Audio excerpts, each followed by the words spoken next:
Hello, Narrative Nubia family. Maria Judice and I are here again with the first of our conversations in narrative with our living filmmaker masters. And we are honored today to be here with Takashi Bufford.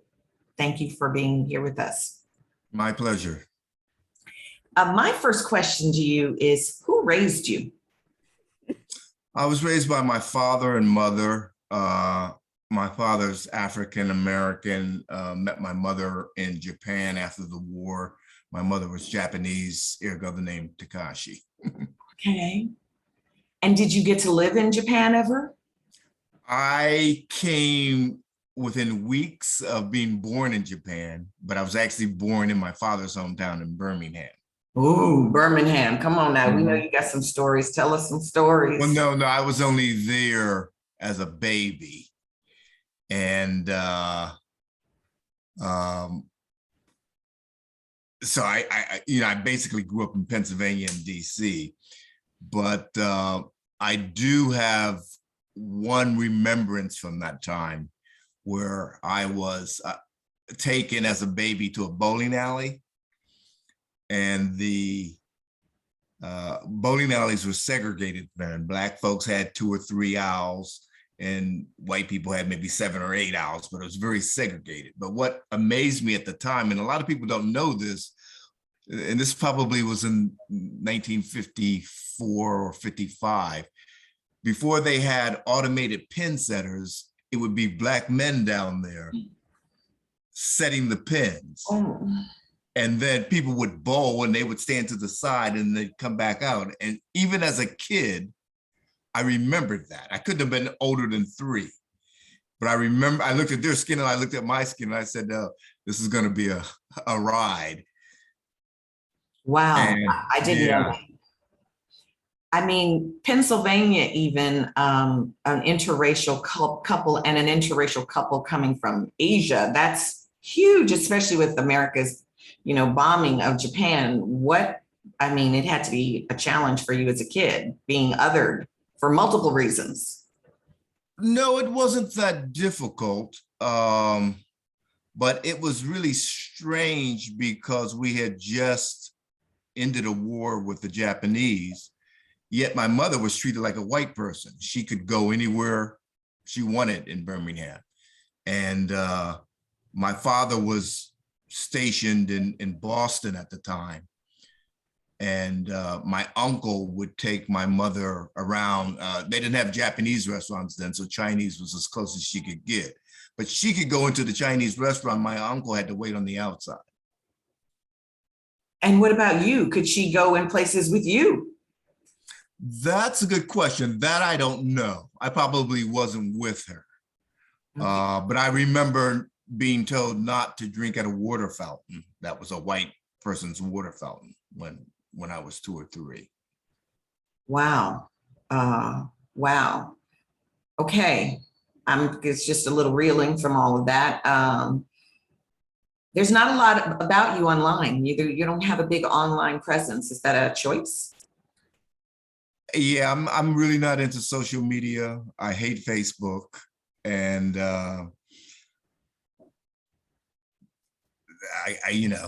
I still like to meet people in bars. And did you get to do a lot of that in the last 18 months? Every chance I get. So the law degree. Yes. I went to law school too. So why?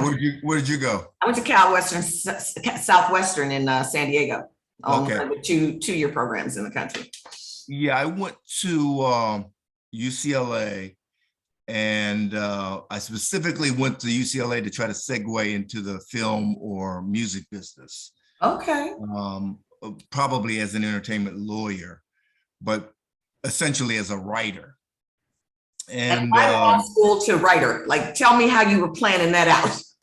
Well, ironically, some of the best films ever written in Hollywood have been by lawyers. When I lived in Washington, I used to read a critique. It was a guy, he graduated from Harvard Law School, but he wrote as the movie critic for the Washington Post. And then like me, he came out to Los Angeles, and he's written several movies, but the one that I really enjoyed was Quiz Show with Robert Redford. And, but there must be 20 or 30 writing lawyers in Los Angeles at any time. I would argue that's why we get so much propaganda. Maybe so, maybe so. So this was just a route. You had never intended to practice. My hope was to use the law degree as a backup. I did end up going back to DC and practicing, but then I got my break and was able to come back to LA and become, active in the film business. And where were you practicing? I was with the Department of Education in Washington. What year is this? This was the 80s. So after Reagan? No, this was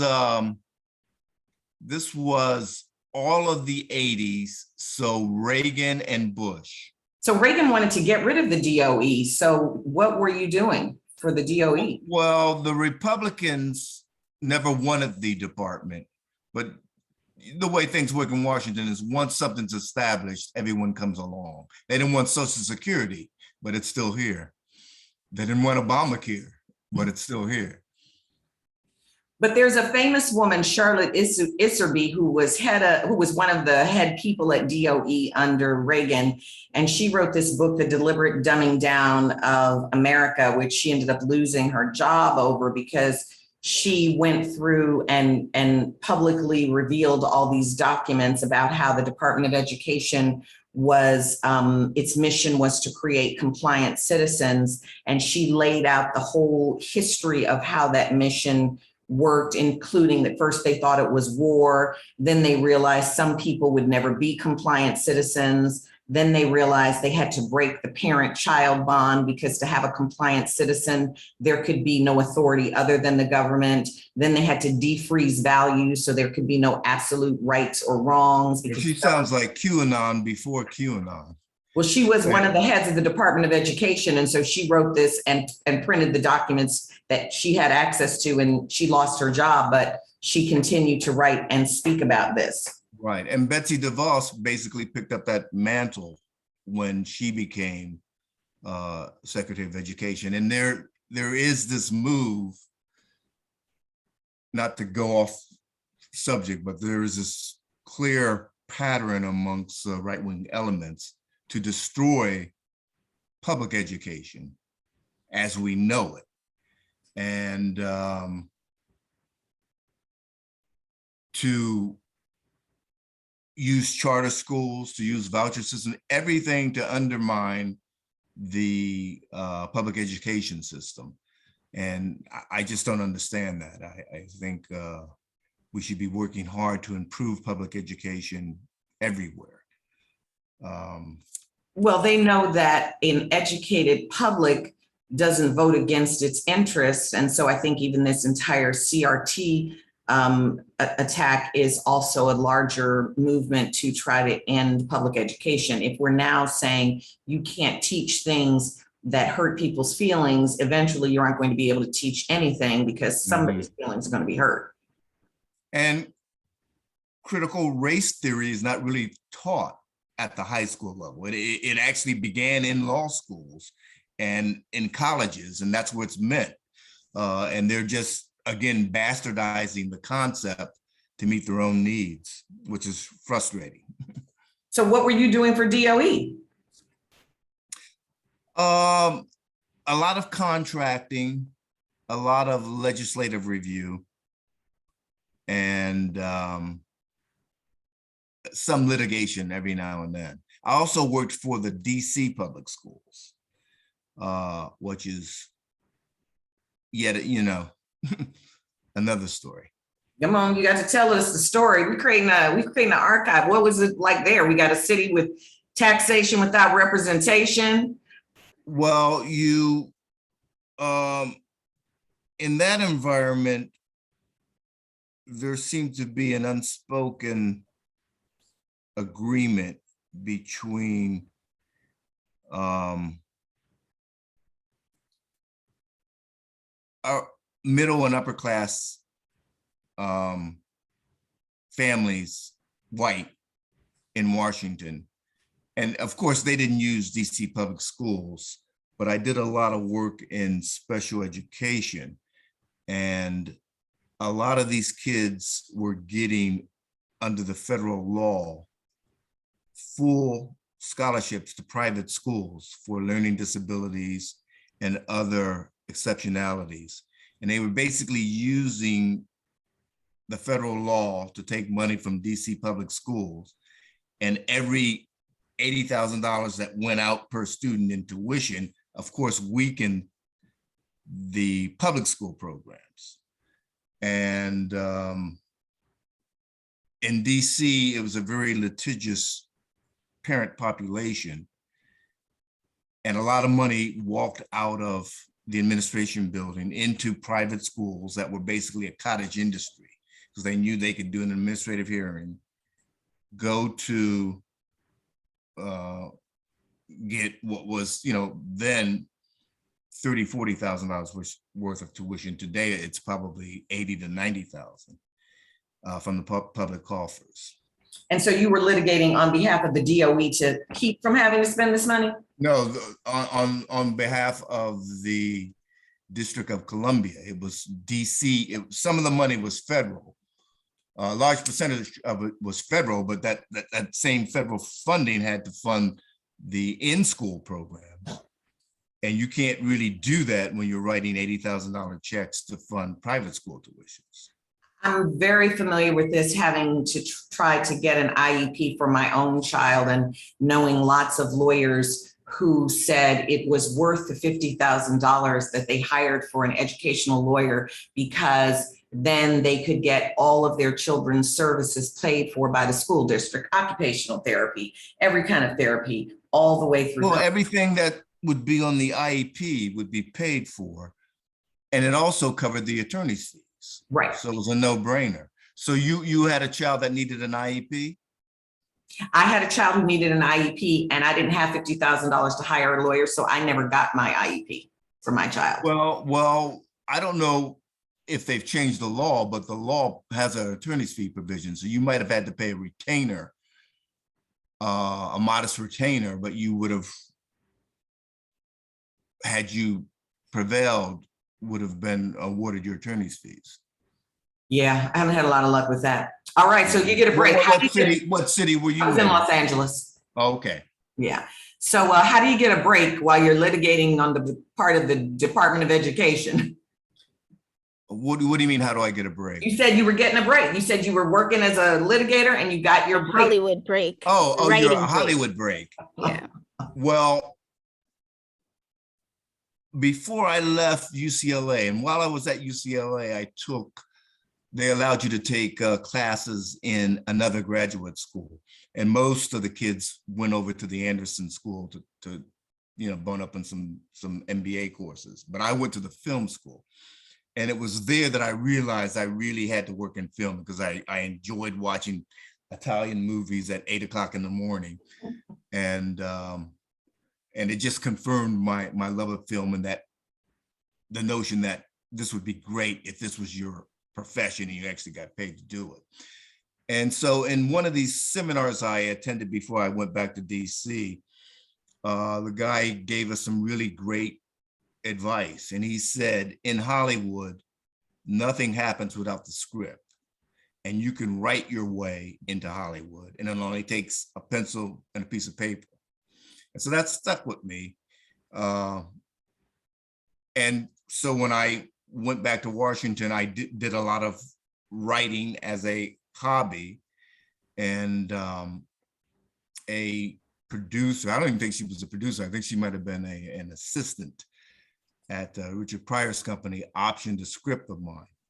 And so when that happened, that was yet another strong signal that I must be doing something right. And then I was able to get an agent, but he only wanted to represent the project to Eddie Murphy. I mean, it was a one and done deal, and he took the project to Eddie Murphy, but this was at about the same time that Eddie was going through some litigation over the lawsuit having to do with Coming to America. And there were allegations that the idea was stolen from another writer's story. And so we didn't get too far with that. But practicing law in DC and still getting this attention in LA made me think that this might be doable at some point. And then I guess the next milestone was being invited out to participate in the Walt Disney screenwriting program. Oh, that's big. And what was that like? Beg your pardon? What was it What like? was that like? Oh, it was great. It was the inaugural program in 1990. Oh, wow. And so I basically dropped everything in DC. I was literally flying back every 2 weeks. But it gave you Hollywood cachet. You were able to go onto the lot. You were able to meet with all of the top people at Disney. We were sort of groomed and then told in 2 or 3 weeks, we want you to pitch a story. And each of us had to come up with a movie concept. And I was sort of being slick. Instead of coming up with something I pitched, what I did was I pitched a script I had already written. And it wasn't exactly Disney material. And at that time, I didn't know how each studio had its own personality and its own preference for material. Disney being the strongest. But every studio, I mean, there's such a thing as a Warner Brothers movie. There's such a thing as a Paramount movie. And so they didn't like that concept. And so I had something I was bubbling around and I pitched that off the cuff and they loved it. And the project was actually going to go into development, but as is often the case in Hollywood, the VP that was pushing the project moved to another studio, and that sort of ended her advocacy of the project at Disney. But I had a good 2 years at Disney. And then from there, I would either have to go back to Washington or hurry up and get a writing job. And so I took a rewrite on House Party and did that. And that kept me in Los Angeles. And at that point, I decided to spec out Set It Off. And I wrote that and took it into the studios, and they were excited about it. And I guess that's why we're here talking now. So quick question, like in those early years, how much are you writing and how many scripts do you kind of have in your pocket ready to pitch? You should always have 2 or 3, and you should write all the time, because the more you write, the better you are at the craft, and you're like a doctor that knows the anatomy of a patient. You know how things move and how you can juxtapose scenes and come away with a movie. So back then I had maybe 4 or 5 scripts, but I thought Set It Off would sort of hit the mark of where Black cinema was at that time. Can you talk a little bit more about that? What was Black cinema like during that time? And what time is this? Are we in the late 80s, early 90s? Early 90s. And basically, I always say that Set It Off is part of a trilogy. And that would be Boys in the Hood, Menace to Society, and Set It Off. They all fit together. Okay. And so as a lawyer, when I approach a movie, I approach it, it's show business. So I approach it from a business point of view as well as a creative. And Hollywood likes it when you can pitch a project, excuse me, that they immediately get. So if you say it's Boys in the Hood, but with girls, they understand it, they know exactly where you're going with it. And I just felt there was a time in Black film where we could do this with 4 women from the hood. And ironically, one of the problems, like when we sent the script out, every studio rejected it. Mm. And but New Line called back 2 weeks later and they said, is that script still available? So we said, yeah, we sent it over again. And they rejected the second time. And then 2 or 3 weeks passed and they requested it again. And so my agent wanted to know, well, why did you reject the script 3 times? And they called us in and they said they were fearful that Black male audiences would not go to a movie featuring 4 Black women with guns. And I remember going through this little diatribe about Black people not being monolithic, but we do move together and we do sort of understand us. And I didn't think there would be a machismo issue here, and that they would get the movie and actually like the movie. And I was proven to be right. You can't really draw any gender distinction between Black men and Black women about Set It Off. But you know, the funny thing there for me is like, why are they so worried about Black men? Because Black women are the biggest consumers. I mean, they're the heads of the household. So they'll go see the movie and make all your millions. And then maybe you'll trinkle in a few Black men, but all your millions will be made with Black women. And that's been the case for decades, that Black women have been the head of the household. Well, yeah, that's clearly a true statement. But just like with the vote, you don't just want the Black woman vote. Oh, of course. Like I would Stacey love Abrams without, you know, all Black people voting, and the same with box office. You want every Black person. It had really good Latino support. You want to get as many people in the theater as possible. And, you know, it was back then, I sort of, it seems specious now, but I sort of felt their pain. I didn't know for sure. It could have been something that just wasn't going to work with a Black male audience. Black audiences can be temperamental. They know what they like and they know what they don't like. And Hollywood is trying to still navigate. Right. You sound so like you plot everything, but you tell me you like the Italian filmmakers. Who are your Italian filmmakers and what films? Because that's a completely different aesthetic. Well, actually not, but I liked Bernardo Bertolucci, Last Tango in Paris, and then Rossellini, and De Sica.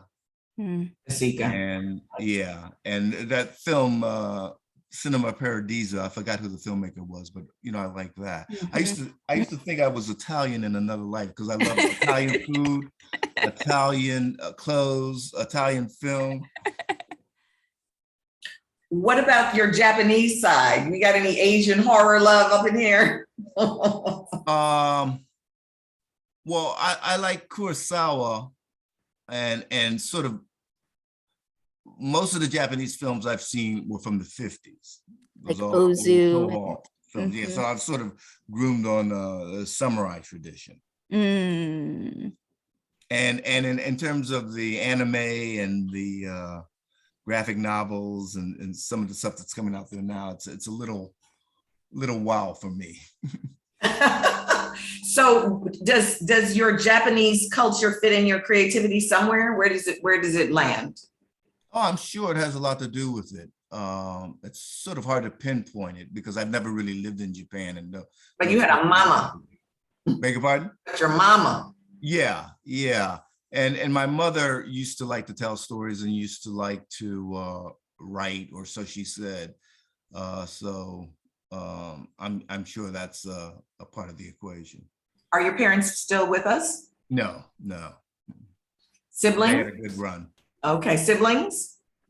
Yeah, two sisters, 2 brothers. Now I have to tell you, or I'm confessing, am I confessing? I never saw Set It Off until a couple of months ago. Oh, well, you have to turn your Black card in.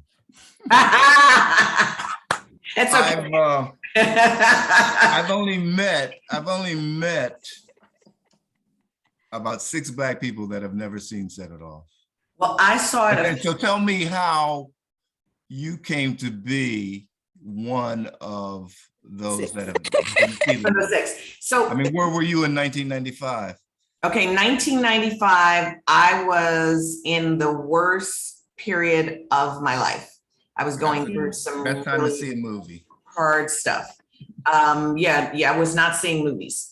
Okay. I was. I'll give you a pass. I'll give you your pass. No. But I'm going to tell you that every time I looked at the poster, I imagined that this was a movie where the social structure was creating Black women as some tropes that I didn't want to see. Mhm. And so there was nothing about that poster that called to me.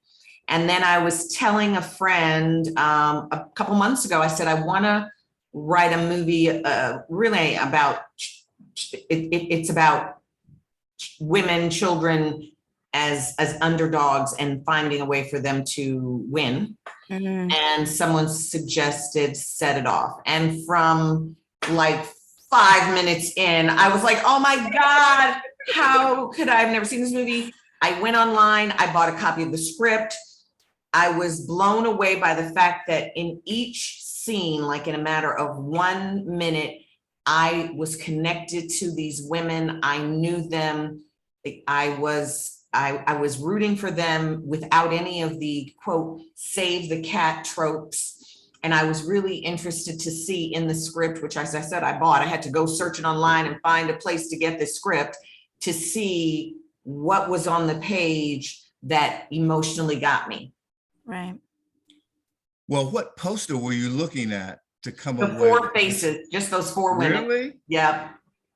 I found that poster to be very subtle and very evocative of the movie to follow. Mhm. I think you have some I'm contrary. most So. Black people do. Yeah. Some class issues there. No, I don't have any class issues. Definitely it's You don't not have class class issues at all. No, definitely not class issues, but I am just contrary. To say the least. I probably would be, like, I like Armand White's reviews, even though we may disagree. I just like this sort of cantankerous intellectualness of them. Yeah. So, well, getting back to the story, basically, it had to be manufactured that way, and the original script was much better than the movie they made, because the studio had this obsession. They were fetishizing about make sure we sympathize with these women. And I think they took it overly broad.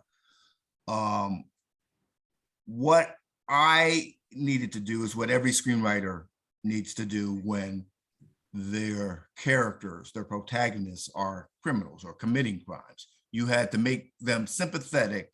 You had to make them a rooting interest. You had to not agree with them, but understand.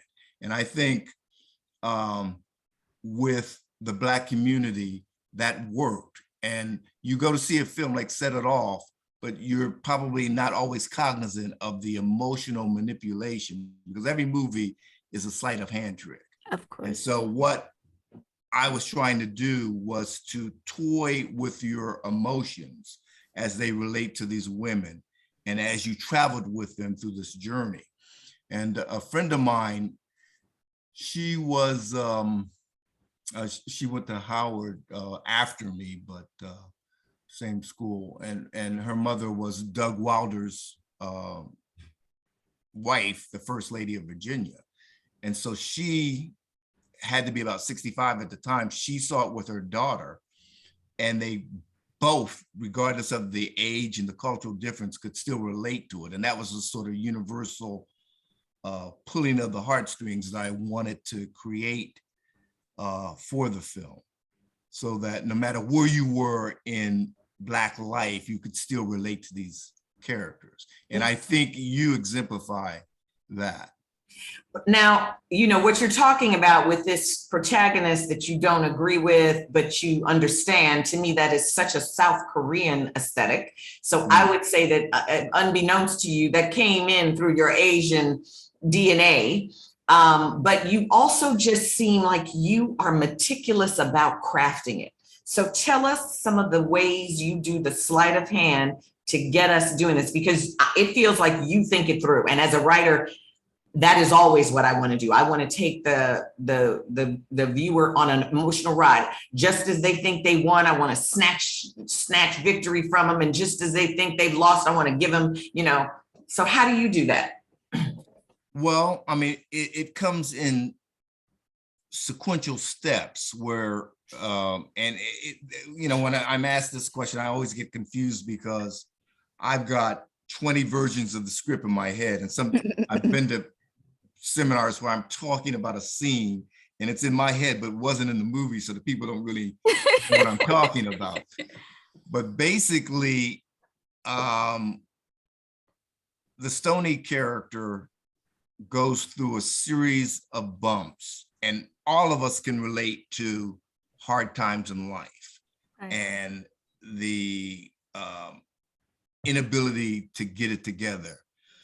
Each woman was like a superhero. They represented different facets of Black urban female life at the time. Latifah was the lesbian character. Tashawn was the single mother. In my version of the script, the baby was with her almost every scene except the bank robbery scenes, because I wanted to make a statement about how difficult it is to have a young child without a support system and the means to make it through. Vivica was the one who played by the rules, got her little education, got a bank job, was trying to do it, but they all end up in the same place, the same failure. And so I'm taking the audience through this, and as the movie goes on, you begin to really empathize with the character. And that needs to happen in every movie, but in this movie in particular, because of the criminal element. And so you see their frustrations, and I think people call upon their own experiences and they can say, yeah, that happened to me. And so there's this universal attachment to the characters, and then you're off and running. Now, here's a question I have, and I'm sure this is some technical union question. Why is there some white woman's name on your script for writing it? Her name is Kate Lanier. How do you know she's white? I looked up her picture. Well, maybe she's not, but the picture looked that way. White identifying. She grew up in Harlem. And she was, in the early 90s, she was the, you know how Key and Peele have that whisperer for Obama? She was the studio whisperer. She was the white woman who could take the edges off of a Black project and satisfy the studio. And so I was eventually fired off of Set It Off and I was happy to be fired because I didn't like some of the changes that they were making. And so Kate Lanier made a fairly good career rewriting 3 or 4 Black movies because she had the sensitivity and the acumen. Play both sides of the thing. Or to just give the studio what they want. And I'll work with the studio, but when I think the film's getting worse instead of better, then I'm out. Right. Mm-hmm. So what were the substantial changes other than the baby's not with the mom all the time that she made to satisfy the studio from your original? Well, I'm not sure if she made it or if it was dictated by the studio, but like I mentioned, the studio had this fixation on making everything justifiable. And my attitude was, yeah, we'll get some of that, but poverty justifies everything that's going on. That was my attitude. Mm-hmm. In my film, was violent, but it wasn't as violent as the film you saw. And much of the violence was unnecessary, I felt, gratuitous. In my film, the Vivica Fox character didn't get gunned down. Oh. And in my film, Latifah gets shot up, but not the way they did it in the movie. And what I wanted to do was to have her shot, and then you leave the movie not knowing whether she died or not, because I was thinking sequel. And on that point, I have a book at Amazon. It's called Stoney's Story. It is a novelization of the sequel to Set It Off. Oh my God, I wanted the movie. I want the movie. Yeah. Read the book, and I think you'll see how it is naturally the sequel to the film, but it picks off right where the movie left off. And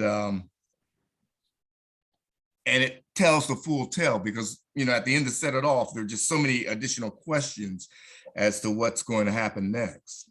And the book answers those questions. Oh, wow. That's exciting. I'm excited to know that that exists in the world. Yeah. Stoney's Story. Just put my name in at Amazon. I found it, and I'm going to read it. I love this. I love this. So, you know, I just have a question. I'm sure like lots of other people watching this, like, how are you writing Black women so well and so sensitively and with so much compassion? Because right now we watch Hollywood kind of still grapple with the struggle to put complex, nuanced women on screen, and especially Black women. What's your secret? Well, I mean, I think it's important to have the female voice, and it's important to definitely have, especially women of color in film, men of color in film too, because, you know, we're not really faring much better. But I just heard an interview where Ben Affleck and Matt Damon were writing The Last Duel. Are you familiar with that film? It's in theaters now. And so there's a female character that is raped in the movie. And they didn't feel they could write that. And so they went out to a female writer to write that scene. And I thought that was interesting. But I approach writing the way actors approach acting. A man that can't write a woman is a limited writer. Right. A really good actor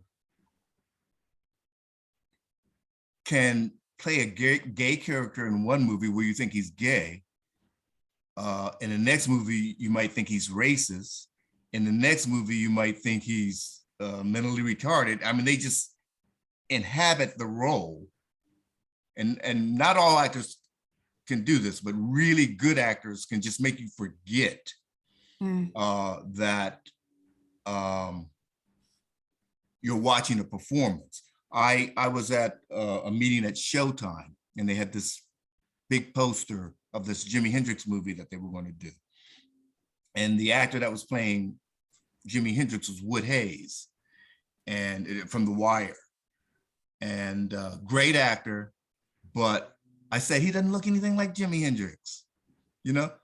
And so I went home, I watched the movie. 5 minutes in, I was convinced that he had captured Jimi Hendrix's voice and his mannerisms so well that I forgot that he didn't look like Jimi Hendrix, because he was delivering on what really counted. And that's what true actors can do. And Wood Hayes is certainly one. And I think writers you have to be able to capture the voice of a West Virginia coal miner if he's essential to your character. And you got to understand them the same way an actor will try to understand their depiction of that coal miner. And so writing for women from the hood, it wasn't difficult for me. But you weren't from the hood. Who were the Black women in your life? Who were the Black women in my life? Hmm? You have 2 hours? I do. I don't. Well, you can give us a little bit. obviously there were a lot of Black women in my life, my family, my sisters, friends, and I actually consulted. In fact, every time I sit down with a friend from that time period, she tells me I asked her to consult on the script. Wow. So I've got about 10 people that allege that they made. And I don't deny them. I don't deny them. So yeah, a lot of people gave voice to that script and gave me ideas, and you know, hopefully it worked out. Yeah, I loved it. Do you have children? Yeah, I have 2 daughters. Okay. Mhm. Yeah, so I was in high school in 1995, 1996. I was a junior, senior in high school, and you basically depicted pretty much my life, like the 4 road dogs that I hung out with back in the day. Mhm. And then soon after that, one of us had a bank job, which was me. A few of us didn't make it quite out of high school. And we kind of, you know, always had Set It Off. Like we saw Set It Off and like we were hooked on it. Like weeks on end, we quoted that movie, and Mhm. we really identified with those characters. And for the most part, like just seeing these actually quite beautiful women, you know, on screen really made us feel beautiful, even though we were all poor from the hood and public school trying to, you know, just get to the next level. We really saw ourselves as having choices, and also saw reflections of ourselves that were, you know, beautiful and positive, which was rare at that time. Like Set It Off Mhm. really becomes like a identifying movie of really uplifting the image of Black women. Even though we're talking about women doing crime, we're still seeing quite positive images of ourselves on screen. When you say women doing crime, like that's what all of the social structure heroes are. They're the biggest criminals. I mean, I literally saw a movie today about one of the school shooters, and it was all about redemption for the school shooter. Mhm. Of course. You know, But there's also like this real connection I see in the, you know, Italian cinema, and especially neorealism of the underdog, where they're really trying to understand like the reasons why crime happens, or try and identify with that underdog character, who is doing the crime to feed his children or get to his job or whatever it is, and really reshape the complexities we see of, you know, humans doing things that are against, you know, society. Well, I was a big fan of The Bicycle Thief. Right. Clearly, Bicycle thieves. yeah, clearly that film worked its way into my Right. aesthetic. And I also wanted to say something about class, even Right. within the Black community, Right. as was depicted between Jada and Blair Underwood, Mhm. and how even within the Black community there are class fissures that sort of keep us apart. I will have to say that in general, in my action movies, I do not want a romance. It gets me mad. And what I loved about the romance in this movie is that it complicated the main plot. And so I was all there for it. Well, see, I disagree with you. In Black film, there's not enough romance and not enough sexuality. Look at the movies of Denzel Washington. With the exception of 2 or 3, he's an asexual being. There was a scene in The Pelican Brief where even Julia Roberts said there should be a love scene here. In any other movie, there would be a love scene here. But the studios were worried about losing the box office in the South. And so the portrayal of Black men as asexual beings is something I always write against. Right. And in anything I write, there's going to be a lot of Black love and Black sexuality. I mean, even I like for it to complicate the plot, not stop the plot, so we can go and have some romance. That yours was it was part of the plot, and the plot got complicated because they had a relationship. It didn't just like, let's stop and do love, where we got some issues we need to do. So that's my thing. Like, You just can't stop because this is our rest moment before the next plot point. Can you talk a little bit more about Latifah character as being lesbian and where that came from and how I really felt like for the Black community, it was a character that was quite necessary, and thank goodness for that character, because many of the kids that I was growing up then got to see also the complexities of sexuality for ourselves. Yeah, well, like I said, each of the four women were supposed to represent a different facet of Black young womanhood. And so I had to have a gay character, and she had to be a robust gay character, an unapologetic gay character. And she did her own thing. And then what I liked about it was her being lesbian had nothing to do with the friendship with her three friends. Right. There was another scene in my script that for some reason was cut out of the movie, but when Jada's on the bus headed to Mexico, the bus stops by a playground, and she fantasizes about when they were all 9 playing on the playground. And so you, in that one scene, if you hadn't already felt it, you definitely were tied into the bond of the four women, because the movie doesn't work unless it's popping on 4 cylinders. And so as a character item, that was very important. Wow, really beautiful. So I have to ask, what was it like for you to see the film come into being now that you're not on it? Was it still wonderful for you? What was the frustration? What was the joy? I've got to be honest, I didn't like the film. I thought they took too many departures from the script.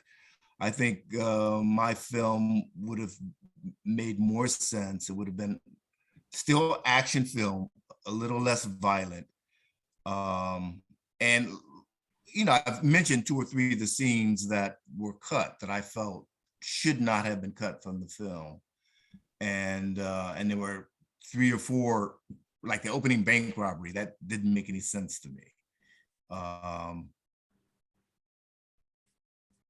And so I was not pleased with the way the film turned out based on, you know, the script I held in my hand.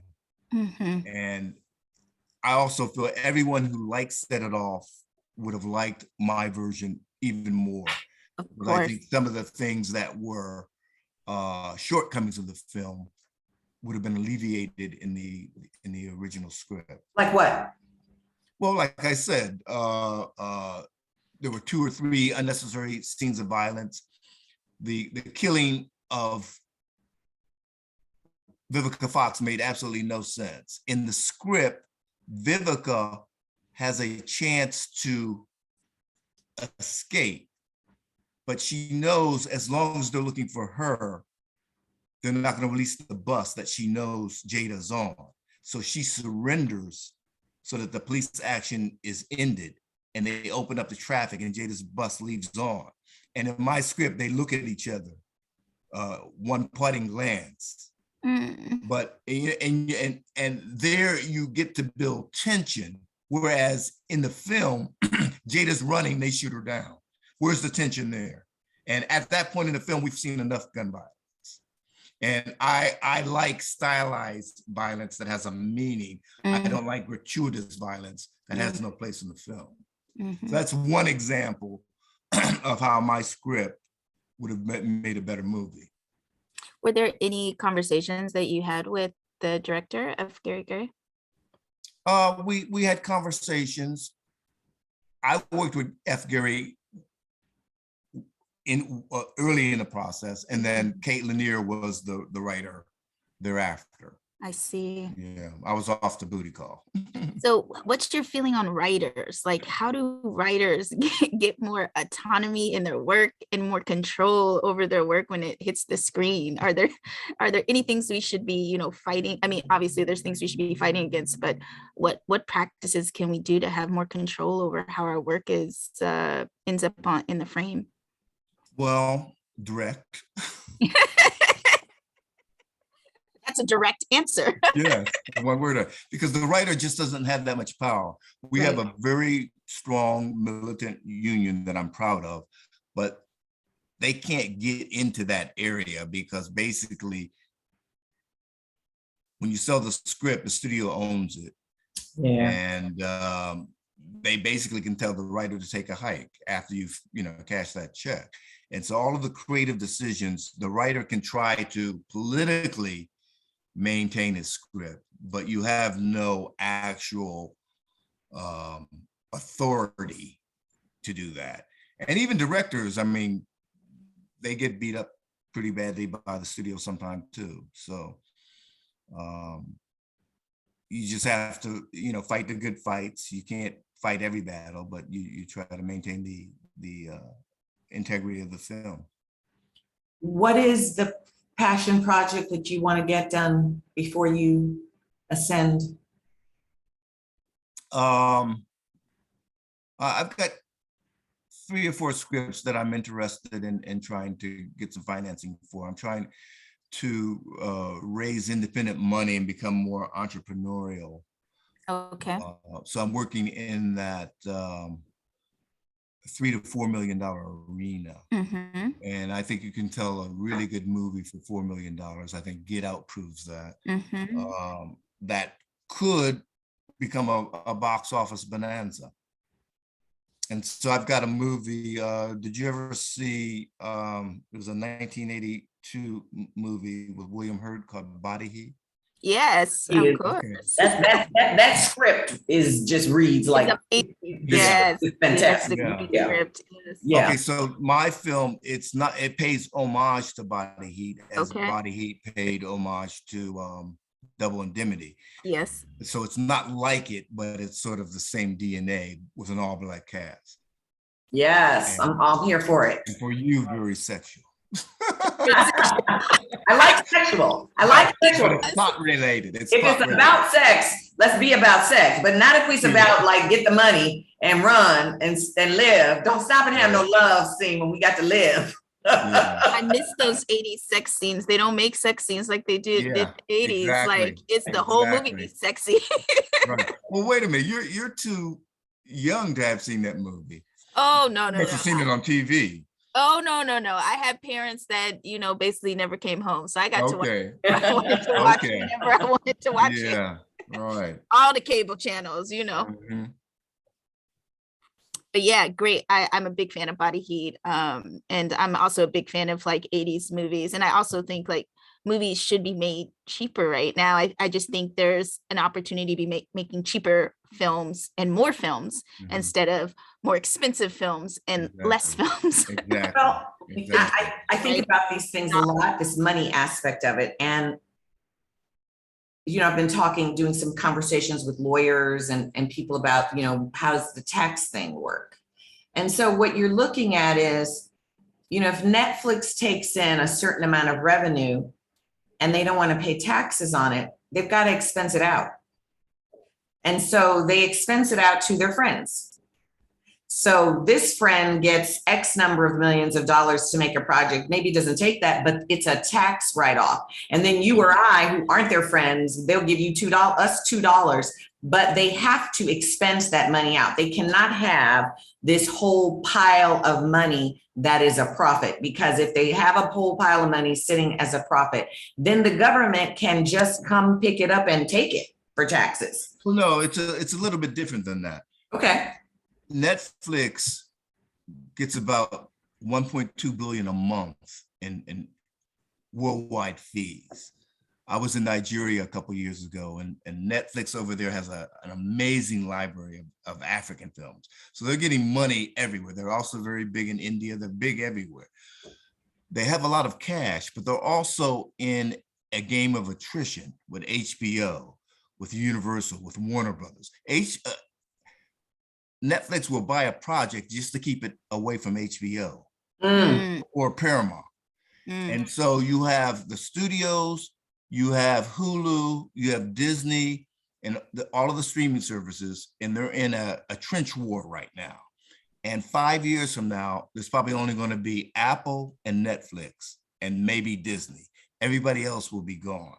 or Amazon. I say that when we have still like 6 billion people, or at least 3 billion people who still haven't come online. Like, don't you think there's going to be still more content needed rather than less? No, I'm not saying there's going to be less content. They're just going to come from 3 sources. And Okay. same thing with airlines. There are plenty of planes. There's just 4 or 5 airlines. There are plenty of cars. There's just 4 General Motors and Toyota. And that's the way capitalism works. And that's what's going to happen in the movie business. There's going to be 3 or 4 major producers, and that it's already come to fruition. And there, if you think writers and directors are going to have hard times now, just imagine what it's going to be when it's just Apple, Netflix, and Disney. Think about that. I don't like to think about that. I like to think about the fact that it's really only 100 million people who set the hot things, and the fact that there's still like, 400 billion other adults whose eyes you can go and try to get. Like, find your market, even if it's a niche market. That's how I like to think. Well, yeah, I mean, I think the art market will always be there, but it's really difficult. And, before, when you put out a $2 million film, it might do 4 million at the theater, and it might do 5 million on DVD. You don't have that now. So, and the other thing is the 13-year-old boy mentality, Batman, just all of that crap. And the studios, they'd rather make a $250 million movie that grosses $1 billion than make a $4 million movie that grosses 50. Yeah. They're just not into that space anymore. And the best movies, the most important movies, are usually the smaller, thoughtful movies. And the Academy is trying to fight that fight, along with the Spirit Awards and other organizations. But I go to the theater and I don't even see anything I want to see. It's gotten that bad. I just can't. As a kid, I didn't like Batman or Superman, and so I'm not gonna. I like movies that say something important and teach you how to live. That's what I think why movies exist. Something important, teach you how to live. So what have you watched in the last year that did that for you?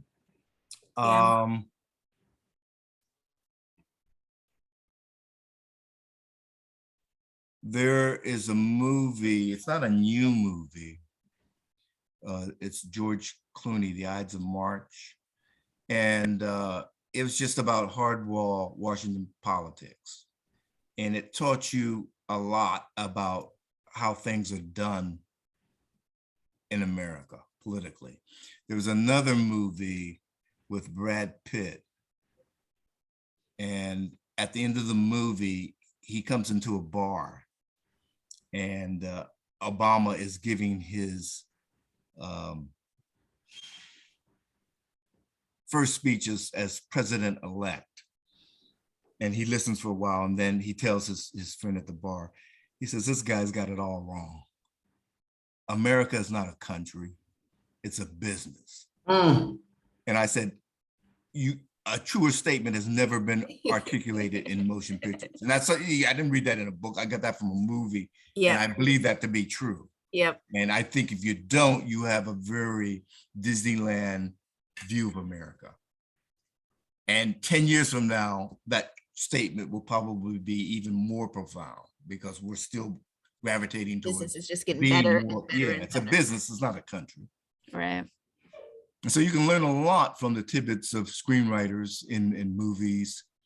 And, I think Set It Off probably conveyed some lessons too. What are you reading?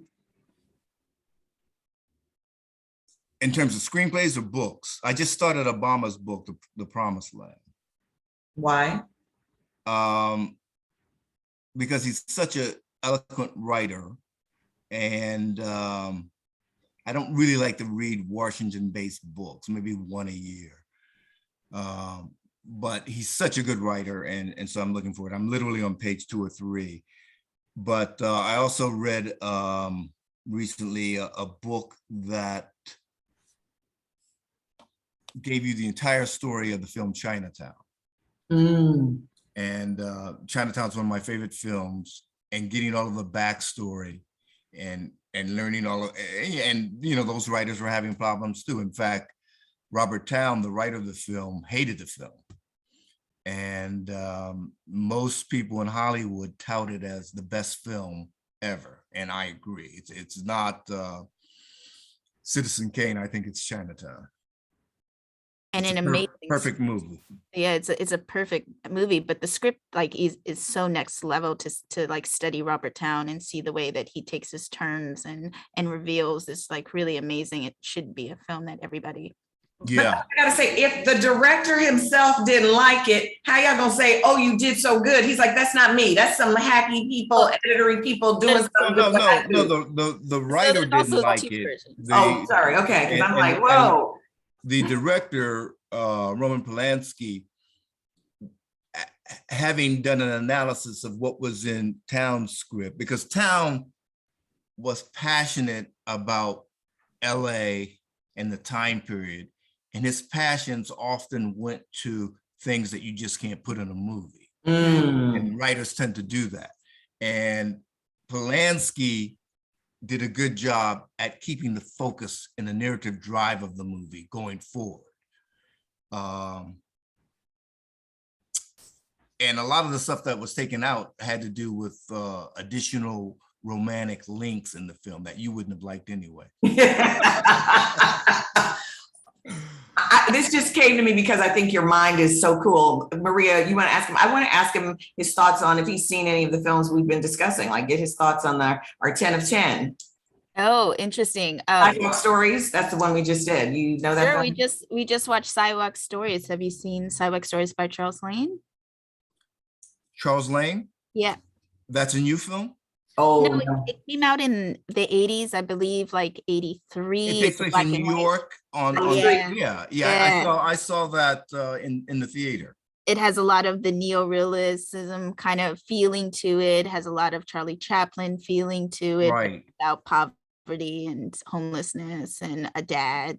I have to revisit that because I literally saw it in the year of its release. Oh, amazing. Yeah. That's amazing that you saw it when it was released, because it had about 25 years of being kind of off the shelves or on a shelf, and not in. Well, at its inception, it was viewed as a very experimental and forward-leaning film. Mhm. And so I was excited to get out and check it out. Yeah, and we just watched before Sidewalk Stories, we saw Cooley High, and that kind of rings the kind of like a similar bell would set it off there for me, of like young kids still coming of age, set it off can be seen like as a coming of age in a lot of ways. Yeah, I need to see Cooley High again too. I haven't seen that since I actually saw that in the theater. That's amazing. I would have loved to see Cooley High in it. I saw Cooley High in the theaters too. Is there anything we didn't ask you that, if someone was listening to this 20, 25 years from now, you'd want them to know about you and your life, your aesthetic? No, I think you covered everything. Oh, thank you so much for taking the time.